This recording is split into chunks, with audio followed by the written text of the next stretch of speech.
आपकी सांसों के लय में एक ऐसा रहस्य छुपा है जिससे ये विभिन्न आध्यात्मिक आयाम उजागर होते हैं। विज्ञान भैरव तंत्र में श्वास से जुड़ी 3 प्रमुख क्रियाएं बताई गई हैं, जिसे करने से एक खास स्थिति का प्राकट्य होता है। सिर्फ इसे भैरवी स्थिति कहते हैं। तो बने रहिए मेरे साथ इस वीडियो के अंत तक। आज मैं आपके समक्ष आपके श्वास का एक ऐसा रहस्य उजागर करूंगा जिससे आप भी अलौकिक शक्तियों को हासिल कर सकते हैं। मगर चलिए सबसे पहले उसकी बात करते हैं जहां से इस रहस्य की शुरुआत होती है। हमारे शरीर में प्राण ऊर्जा के 2 चैनलों के माध्यम से प्रवेश करती है। इनमें से एक ईड़ा है तथा दूसरी पिंगला।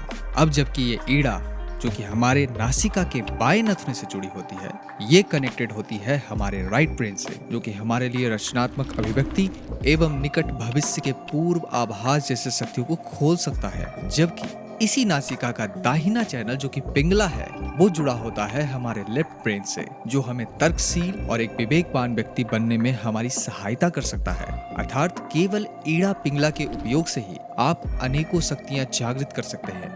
मगर ये तो बस सिरे का ऊपरी छोर है। ईड़ा पिंगला के पीछे एक ऐसी नाड़ी छुपी है जो अत्यंत शक्तिशाली है।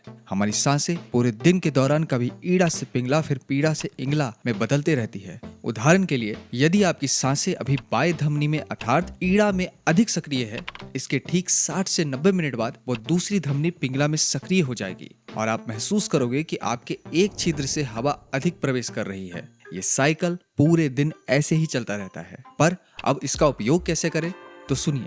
जब आप यह पहचान लेते हैं कि इस समय आपकी सांसें ईड़ा या पिंगला किस नाड़ी में सक्रिय है, तो अगले 60 से 90 मिनट तक ऐसा कार्य करें जो उस नाड़ी के प्रकृति के अनुकूल हो। हम सभी जानते हैं कि ईड़ा नाड़ी रचनात्मक कार्यों में सहायता करती है, जबकि पिंगला तर्कशील एवं एकाग्रशील कार्यों में। आप चाहे तो इस चार्ट को देख सकते हैं, ये आपकी सहायता करेगा। अब जबकि आप ऐसा करने लगते हैं तो इससे एक प्रभाव पैदा होता है। आप फ्लो स्टेट में चले जाते हैं और इसके कारण एक अत्यंत शक्तिशाली अवस्था आती है जिसे भैरवी स्थिति कहते हैं। शिव के अनुसार भैरवी स्थिति प्राण के ईड़ा पिंगला को छोड़कर ऊर्जा के एक तीसरे चैनल सुषुम्ना में प्रवाहित होने से आती है। भैरवी स्थिति वो अत्यंत शक्तिशाली अवस्था है जो वास्तव में कुछ पल के लिए आपको भगवान बना देती है। अब इसकी खासियत सुनिए कि जब ये भैरवी स्थिति आती है तो उस वक्त आपके साथ क्या होता है। सबसे पहले मन पूर्णतः स्थिर हो जाता है, कोई विचार नहीं रहता। सांसें ईड़ा और पिंगला के पार तीसरे धारा सुषुम्ना में बहने लगती है। श्वास प्रश्वास इतनी सूक्ष्म हो जाती है कि केवल उनका अस्तित्व मात्र ही अनुभव होता है। अहंकार शून्य हो जाता है, मैं का बोध समाप्त हो जाता है, बस एक उपस्थिति शेष रहती है और चेतना ब्रह्मांडीय चेतना यानी शिव से एकाकार हो जाती है। इस अवस्था में आप ब्रह्मांड और प्रकृति के प्रति गहरे प्रेम का अनुभव करते हैं और उस गहरे प्रेम में प्रकृति आपकी हर इच्छा पूर्ण करती है, आपको प्रसिद्धि, सफलता और समृद्धि देती है। भैरवी स्थिति के जागरण से इतने सारे लाभ होते हैं, लेकिन इसका जागरण कैसे होता है, इसके लिए आपको कैसा बनना होता है और क्या संकेत होते हैं जिससे ये पता चलता है कि किस व्यक्ति के लिए इसका जागरण संभव है, यह हम इस चित्र के माध्यम से समझ सकते हैं। सबसे पहले शिव को देखिए। शिव के बदन पे लिपटा हुआ नाग यह संकेत देता है कि ऐसा व्यक्ति अपने मूलाधार चक्र, जो कि भय और अस्तित्व की सुरक्षा से जुड़ा होता है, उससे ऊपर उठ चुका है। उसने जीवन के मूल भय पर विजय पाली होती है। शिव की देह पर लगी राख यह स्मरण कराती है कि यह भौतिक संसार नश्वर है।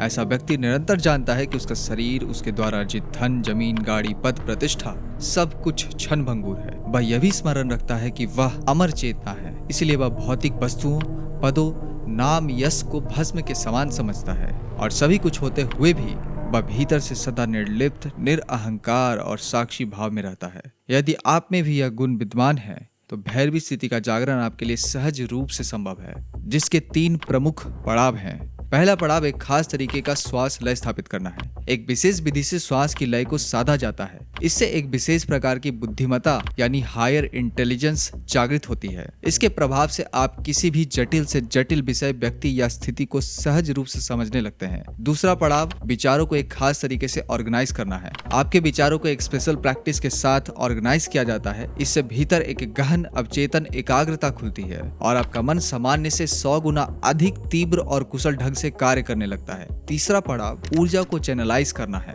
अंतिम चरण में आपकी ऊर्जा को एक विशेष विधि से संगठित और निर्देशित किया जाता है, जिससे आपकी मैनिफेस्टेशन शक्ति सक्रिय हो जाती है। इस अवस्था में आप अपने जीवन को ठीक उसी रूप में साकार करना सीखते हैं जैसा आप चाहते हैं। अगर पहले पड़ाव सांसों की बात करें तो इंसानी चेतना को ऊपर उठाने में जितनी महत्वपूर्ण भूमिका सांसों की है, उतना शायद ही किसी और चीज की होगी। दरअसल हमारी चेतना ही वह कारण है जो हमारे जीवन की दशा तय करती है कि हम तामसिक प्रवृत्ति में एक पशु की तरह केवल भोजन जैसे मूलभूत आवश्यकताओं में उलझे रहेंगे, या फिर राशि गुण में उन जरूरत से ऊपर उठकर एक सफल पुरुष की तरह जीवन को व्यतीत करेंगे, या फिर इन दोनों से भी ऊपर सात्विक अवस्था में स्थित होकर एक दिव्य पुरुष की तरह अपना जीवन मैनिफेस्ट करेंगे। और ये तीनों अवस्थाएं हमारे सांसों पर टिकी होती हैं। सांसें हमारे शरीर के जितने गहरे तल को छूती है, हमारी चेतना उतनी ही ऊंचाई तक उठती है। अगर सांसें नाभि से नीचे तक जाती है तो चेतना आज्ञा चक्र तक उठने लगती है। अगर सांसें सिर्फ फेफड़ों तक सीमित रहती है तो चेतना समान स्तर पर बनी रहती है। लेकिन अगर सांसें इतनी उथली हो जाए कि फेफड़ों से ऊपर ही सिमट जाए तो चेतना दबने लगती है। एक पशु, एक पुरुष और एक दिव्य पुरुष में बस इतना ही फर्क है कि एक पशु 1 मिनट में 60 से 90 बार सांस लेता है, एक सामान्य मनुष्य 30 से 40 बार सांसें लेता है, जबकि एक दिव्य पुरुष केवल 12 से 20 बार सांसें लेता है। जब आप एक अंतराल में कम सांसें लेने लगते हैं तो आपका शरीर धीरे धीरे खुद को इसके अनुकूल बनाने लगता है। इस प्रक्रिया में शरीर एक ही बार में ज्यादा से ज्यादा हवा अंदर भरने लगता है और परिणाम स्वरूप आपकी सांसें गहरी और नाभि तक पहुंचने लगती है। और जैसे जैसे सांसें गहरी होती है, चेतना भी उसी अनुपात में ऊपर उठने लगती है। अब विज्ञान भैरव तंत्र पर आधारित एक विशेष तकनीक जिसे रिदमिक ब्रीथिंग कहा जाता है, यानी लयबद्ध श्वास प्रश्वास। यह अभ्यास 3 चरणों में विभाजित है। पहला चरण है लय, दूसरा चरण है विस्तार और आखिरी चरण है सहज श्वास। पहले चरण में अपनी पीठ के बल सीधे लेट जाएं। अपनी नाभि पर एक मोटी और भारी किताब रखें। अपने हाथों को सिर के नीचे रखें। अब सांस लें, बहुत गहराई से नहीं, बस सामान्य रूप से।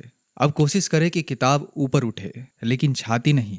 यह धीरे धीरे करें, ठीक वैसे ही जैसे आपकी सामान्य सांसें होती है। किताब का ऊपर उठना और नीचे आना स्पष्ट रूप से दिखाई देना चाहिए। यह पहला चरण है, जिसे आप बिस्तर पर लेटे हुए भी कर सकते हैं, लेकिन जमीन पर करना अधिक अच्छा रहेगा। अब कैसे सुनिश्चित करें कि आप यह सही तरीके से कर रहे हैं या नहीं? ध्यान रखें, वह वास्तविक स्थान जहां से सांसें ऊपर नीचे होती है, वह ये हिस्सा है। यह वही स्थान है जो हर सांस के साथ ऊपर नीचे होना चाहिए। नाभि के नीचे का कोई भी भाग सांस के साथ ऊपर नीचे ना हो, और साथ ही छाती में भी कम से कम गति हो। इस पहले चरण का अभ्यास रोज 10 मिनट करें और हर दिन इसे 5 मिनट बढ़ाते जाएं, तब तक जब तक कि आप 30 मिनट तक ना पहुंच जाए। इसे बैठ के करें, खड़े होकर करें, चलते समय करें, लेकिन अब किताब के बिना। धीरे धीरे इसे पूरा दिन करें और इसे अब कोई अभ्यास ना माने, बल्कि यह आपकी स्वाभाविक प्रणाली बन जानी चाहिए। दूसरे चरण में आपको एक दीवार के पास खड़ा होना है, लेकिन दीवार को छुए बिना। पीठ को दीवार की ओर रखें और पहले चरण की तरह ही सांस लें। जब आप सांस अंदर ले तो अपने हाथों को ऊपर उठाएं, ऐसे कि श्वास खत्म होने पर हथेलियों का पिछला हिस्सा दीवार को छुए। जब आप हाथ नीचे ले जाएं तो सांस छोड़ें।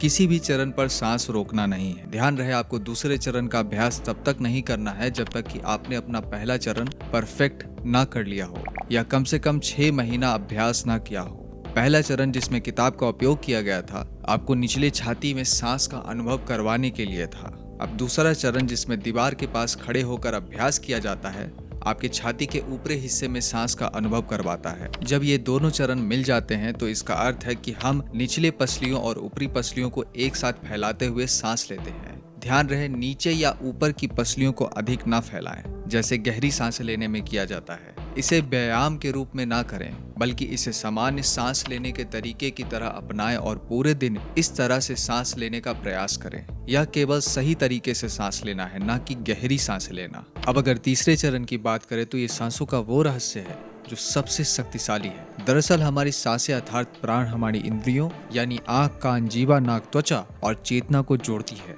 ये सांसें शून्यता और भौतिकता के बीच की वह डोर है जिस पर जीवन टिका होता है। मगर कुछ ही लोग इसमें छुपे मैनिफेस्टेशन की शक्तियों को जानते हैं। दरअसल हमारे मस्तिष्क में ठीक उसी स्थान पर जहां सांसें पूरी होती है, एक सूक्ष्म विराम होता है। इस विराम में I, E और S सेंटर स्थापित होते हैं। I का अर्थ है इंटेलेक्चुअल, जो कि आज्ञा और विशुद्धि चक्र है। E का अर्थ है इमोशनल, जो कि अनाहत और मणिपुर चक्र है, और एस का अर्थ है सर्वाइवल, जो कि स्वादिष्ठान और मूलाधार चक्र है। अब जब हम इनहेल करते हैं तो हमारी सांसें हमारी कोई भी संवेदना जो कि छूने, चखने, देखने, सुनने या फिर सूंघने से प्राप्त होती है, उसे अपने साथ कैरी करते हुए विराम आने पर उसे आई, ई या एस इन तीनों में से किसी एक सेंटर पर छोड़ देती है, और फिर वो संवेदना इन तीनों में से किसी एक सेंटर के साथ प्रतिक्रिया कर हमारे बाहर आने वाले सांसों के माध्यम से प्रतिक्रिया स्वरूप बाहर निकलती है। उदाहरण के लिए, जब हम किसी चीज को देखते, सुनते, सूंघते या चखते हैं और उसकी संवेदना हमारे एस सेंटर के साथ प्रतिक्रिया करती है, तो उस स्थिति में प्रतिक्रिया पूरी तरह से इंस्टिंक्टिव और एनिमलिस्टिक होती है। यह प्रतिक्रिया हमारे शरीर में पहले से कोडेड सर्वाइवल इंस्टिंक्ट पर आधारित होती है, जैसे ऊंचाई देखकर हाथ पांव कांपने लगना या विपरीत लिंग को देखकर शरीर में वासना जनित प्रतिक्रियाएं उत्पन्न होना। एस सेंटर पूरी तरह से अचेतन और हमारे नियंत्रण से बाहर होता है।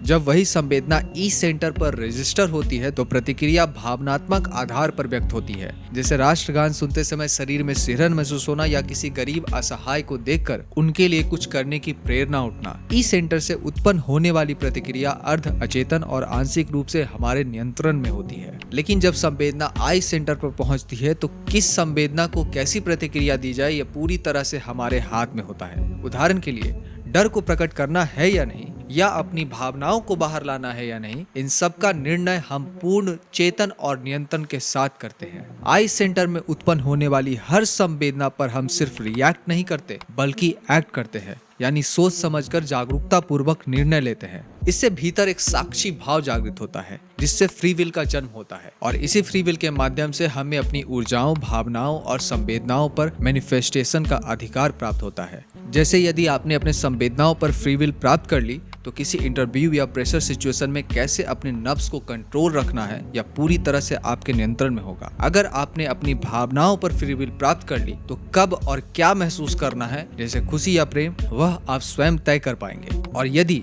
आपने अपनी ऊर्जाओं पर फ्री विल प्राप्त कर ली तो न केवल इस जीवन में बल्कि नेक्स्ट लाइफ में भी आपका जीवन कैसा होगा यह आप स्वयं मैनिफेस्ट कर सकेंगे। ये तब होता है जब आप तीसरे चरण को साध ले, जिसका रहस्य दूसरे और तीसरे पड़ाव में छुपा है। दूसरे पड़ाव में हम साक्षी भाव यानी अपनी अवेयरनेस को बढ़ाएंगे, जो कि विचारों को नियंत्रित करने से प्राप्त होगी।